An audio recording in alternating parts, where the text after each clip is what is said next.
The morning light on Zerathia was soft and green, but it carried no warmth for Captain Elias Core. He sat on the cold floor of his chamber, the glowing chains still wrapped around his wrists. The chains pulsed faintly, a constant reminder that he was no longer free. Yet Elias's mind was sharp, observing every detail, the position of the guards, the faint hum of the energy barriers, the pattern of the palace lights. Humans survived by noticing small details, he reminded himself, and he was not about to fail now.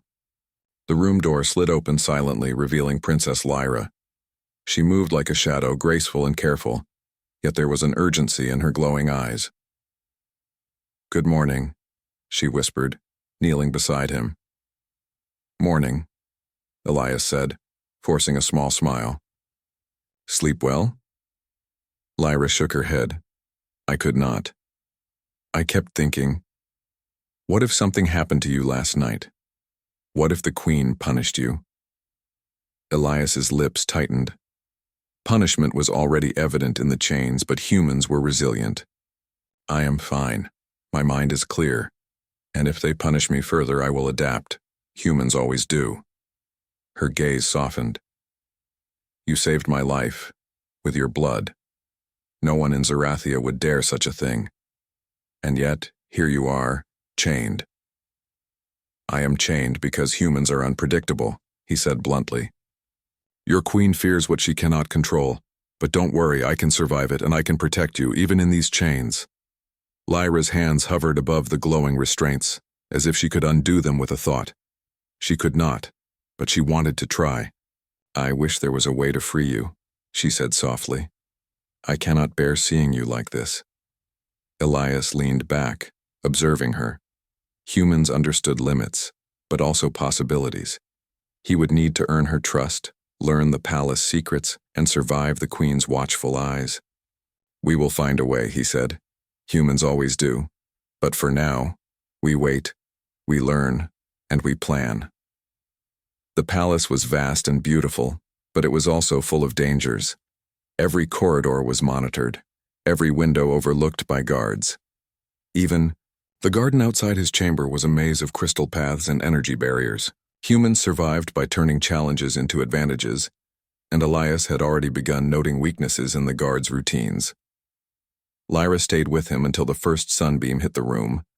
She brought a small tray of food, alien fruits that glowed faintly and a liquid that smelled strange but tasted sweet. "Eat," she said. "You need your strength. You helped me, so you deserve care too." Elias ate slowly, savoring the taste but also thinking. "I have learned something," he said between bites. "Your people respect strength, but you respect bravery. That is different, and it might be useful." Lyra smiled faintly. "Bravery, and humans have it in strange ways. You did something no Zerathian would dare. You risked yourself to save me." Elias nodded. "That is what humans do. We survive, and we protect, sometimes foolishly, sometimes cleverly. But always we act." She studied him for a long moment, her glowing eyes thoughtful. "Perhaps that is why I feel drawn to you. Not just gratitude, but something more. I do not understand it fully." Elias gave a small, gentle smile. "Humans often feel strongly. We act on trust, on connection, on belief, and sometimes on hope." Her cheeks glowed slightly, a rare human-like expression of warmth. Elias noticed it, filing it away for later. Humans read emotions, and Lyra's feelings were clear if subtle, but their quiet moment was interrupted by a sharp knock at the door. The Queen's voice filled the room, crisp and cold. "Princess Lyra, you may step aside." Lyra hesitated. "Elias." "Go," he whispered. "I will be fine." Reluctantly, she left, and the door slid shut with a hiss. Moments later, Queen Sorin entered, her presence commanding, almost suffocating. Elias felt the weight of her gaze. She was not only powerful but cautious, calculating every reaction, measuring every word. "You are alive," the Queen said, her tone neutral. And your actions yesterday were extraordinary. You have broken laws and traditions, and yet you have saved my daughter. That is dangerous. I did what I had to do, Elias replied calmly. If I did not act, she would be dead. Survival requires action. Humans understand that. Queen Soren's eyes narrowed. Humans, you are unpredictable, reckless, and, yet, strangely useful. You are bound to us now, not as a prisoner but as one whose life is observed. You will remain in chains until we decide your fate, and you will obey the rules of this palace. Elias tilted his head. I obey only to survive. Humans do not break under fear. They adapt, they endure, and they plan. The queen's lips curved slightly. We shall see if that is true. She turned and left, the door closing with a heavy hiss that echoed through the chamber. Left alone again, Elias flexed his wrists, testing the chains. They were designed to restrain but not entirely immobilize. There was a rhythm, a pattern to the energy pulses. Humans survived by observing and exploiting patterns. He smiled faintly. There was hope. Days passed. Elias's routine was strict but predictable. Guards brought him meals, checked his chains, and observed him constantly. Yet within the monotony, he discovered small opportunities. A guard paused slightly when speaking to another. A light flickered when an energy barrier reset. Humans survived by noticing what others ignored. Lyra visited daily, sometimes in secret. She brought small comforts, books from Earth, strange alien trinkets, and soft words of encouragement. You are not just a human, she said one day, her voice low. You are remarkable. Elias took her hand briefly. Humans survive, he said softly. And sometimes we inspire others to survive too. Their bond grew quietly, a mixture of trust, respect, and curiosity. Lyra began to understand humans' strengths, ingenuity, unpredictability, courage, and loyalty. Elias began to understand her world, the rigid rules, the fear of the unknown, and the power structures that dominated Zarathia. One evening, as the twin moons rose over the palace, a distant alarm echoed through the halls. Guards rushed past Elias's chamber, their movements tense, hurried. He strained to listen, catching fragments of speech. Siege, border factions, princess, danger. Elias's mind raced.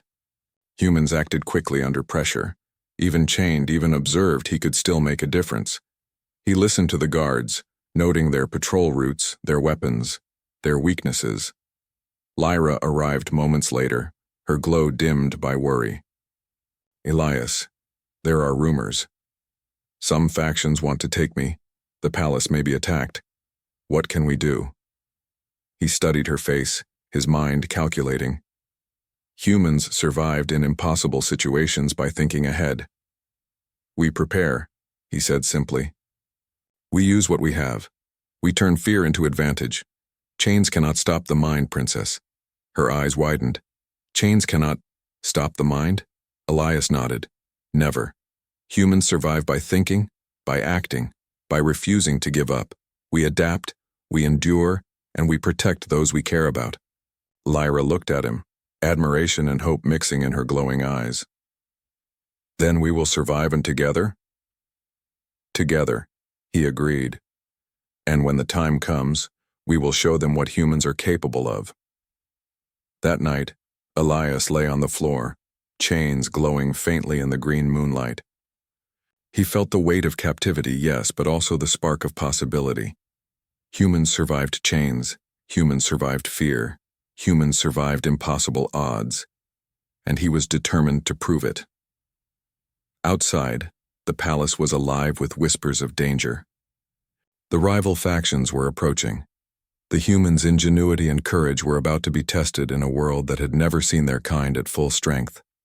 And for the first time, Lyra fully realized that the human beside her, chained, watched, yet unbroken, was something her people had never understood, a force of courage, cleverness, and defiance that could not be controlled.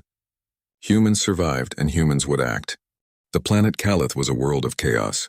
Its skies burned with the fire of distant battles, and its cities lay in ruins broken by wars that had lasted for decades.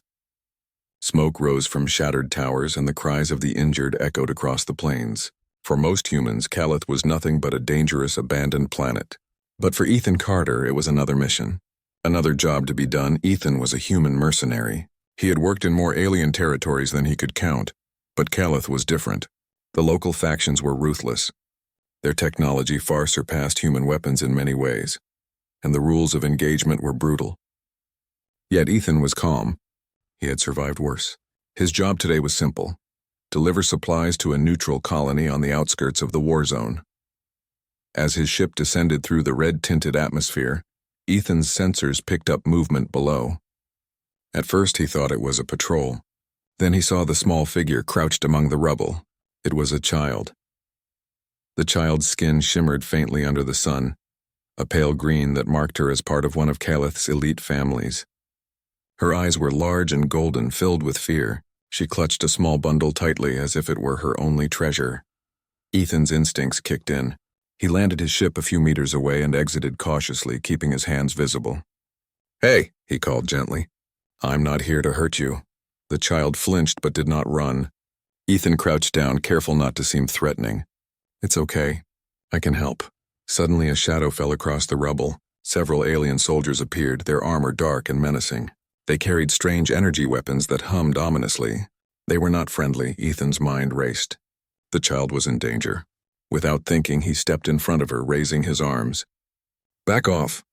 The aliens hesitated. Humans were unpredictable, and this one seemed determined. Ethan quickly grabbed the child's hand. She was light, but her grip was surprisingly strong. He pulled her toward his ship. The soldiers fired, and energy blasts scorched the ground around them. Sparks flew as Ethan ran, dragging the child behind him. Inside the ship, he slammed the door shut and hit the launch controls. The engines roared, lifting the ship off the ground. Ethan leaned back, breathing hard, and glanced at the child. "Are you okay?" he asked. She nodded slowly, tears streaking her face. They want me," she whispered. Ethan frowned. He didn't know her, but he understood immediately. Whoever she was important. Too important to be left in the hands of soldiers who would harm her for their own gain. The ship rose higher into the atmosphere, dodging patrols and scanning the area for threats. Ethan's mind worked fast. He had a few options: land somewhere safe and hide, attempt to reach the neutral colony, or find a secure location and wait. The problem was time. Whoever she belonged to, or whoever wanted her, would not give up easily. "Do you have a name?" Ethan asked gently, trying to calm her. "Lyra," she said softly. "Lyra," he repeated. "All right, Lyra, we're going to get you somewhere safe." She looked at him with wide eyes. "Why are you helping me?" Ethan paused. It was a good question. He could have ignored her, flown past, and done his mission. But something inside him refused to let that happen. "Because no one deserves to be hunted like this," he said simply. Lyra studied him for a long moment and then nodded. She seemed to sense that Ethan was different from the others. Different from the soldiers who only wanted to use her. The ship's sensors picked up more movement below. Ethan frowned. "We're not out of this yet," he said. "They'll keep coming." Hours passed as he piloted through dangerous terrain. Every now and then he had to dive through storm clouds or navigate jagged mountain ridges. Lyra stayed close, clutching a small stuffed creature she had hidden in her bundle. Finally, Ethan found a place to land temporarily. It was a ruined observation tower, far from the main battle zones. He set the ship down quietly and looked at Lyra. "We're safe for now," he said. She looked around nervously. "For now," she repeated, echoing his words. As Ethan secured the ship, he noticed something unusual. On a nearby ridge, a figure was watching them. Tall, elegant, and regal. Her presence was commanding, even at a distance. The figure's skin was pale, her eyes sharp, and her expression unreadable. Ethan's pulse quickened. This was no ordinary alien. This was someone important, someone who could make life or death decisions for this child. The figure spoke, though Ethan could not hear the words. Instead, he felt the intent. She wanted the child. Not just anyone could approach her, only the most daring or foolish would try. Ethan felt a surge of determination. He would not hand Lyra over, not to anyone. He returned to the ship and gathered supplies. He knew the next step was risky. He had to leave this location before the figure could act. But he also knew that escaping would not be simple. Whoever this alien was, she had resources and influence. As night fell, Ethan sat with Lyra, keeping watch. The ruined tower offered some cover, but he knew it would not last long. He thought about the life he had lived, a life of missions, of survival, of fighting for pay. And now here he was, responsible for a child. "Do you want to tell me who you are?" he asked quietly. Lyra shook her head. "I can't," she whispered. "They'll find me." Ethan nodded, understanding more than she realized. Some truths were dangerous. Some truths could get you killed. Suddenly, a sound echoed across the valley below, a soft hum growing louder. Ethan's sensors lit up. Patrols. Not just any patrols, but advanced units faster and more precise than anything he had faced today. They were closing in. "Lyra," he said, taking her hand, "we have to move now." She nodded, her trust in him absolute. Together, they climbed aboard the ship. Ethan piloted them low through the jagged cliffs, dodging patrols that fired energy blasts in vain. Each maneuver was risky, but Ethan's skill kept them alive. Finally, after what felt like hours, they broke through the patrol lines. Below them, the ruins of Calith stretched endlessly, a reminder of the chaos that had brought them together. Lyra looked at Ethan with wide eyes. "You saved me," she said. Ethan smiled faintly. "No," he said. "We saved each other." But even as he spoke, a message pinged on his ship's comm system. It was not from any human ally. The language was alien, formal, and commanding. One line flashed repeatedly, "A human carries my child alive. You will be observed." Ethan's jaw tightened. He did not know the identity of the sender, but he understood the meaning clearly. Someone powerful knew what he had done, someone who would act soon. He glanced at Lyra. She was small, fragile, and yet full of courage. She had survived the first wave, but there would be more. Ethan clenched his fists. Whatever came next, he would protect her, no matter the cost. As the stars of Calith shimmered above, Ethan set a course for the neutral colony, unaware that the eyes of a queen were already upon him. And that queen had a plan.